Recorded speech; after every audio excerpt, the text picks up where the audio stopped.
Live from the world's capital markets, here are the latest financial headlines brought to you by News Factory.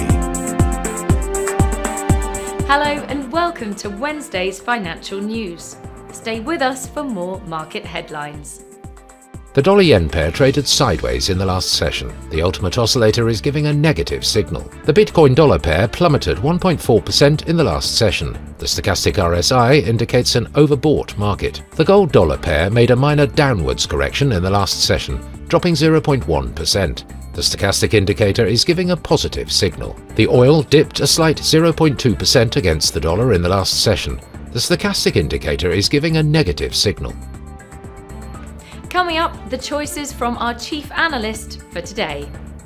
Gold prices edged lower as Treasury yields held firm, while investors digested comments from Federal Reserve Chair Jerome Powell and looked forward to US jobs data due later this week for more signals on US interest rate cuts. The dollar slipped in choppy trading after Federal Chair Jerome Powell struck a slightly dovish tone in his comments, suggesting that the US central bank is more than likely to start its easing cycle later this year. Over half of the top American hedge funds have disclosed exposure to newly launched spot Bitcoin ETFs, as BTC/USD has significantly outperformed major stocks and indexes.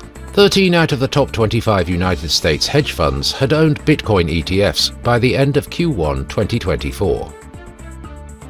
Those were today's major economic events, and now moving on to world financial headlines.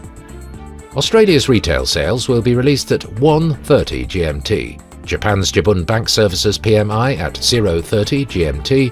Spain's unemployment change at 7 GMT. The US ISM Services PMI will be released at 14 GMT. Japan's foreign bond investment at 23:50 GMT. The US ADP employment change at 12:15 GMT. We hope that you've enjoyed Wednesday's market outlook. On behalf of all of us here, we wish you a productive trading day. Be sure to join us tomorrow morning for the latest news and events from the financial markets.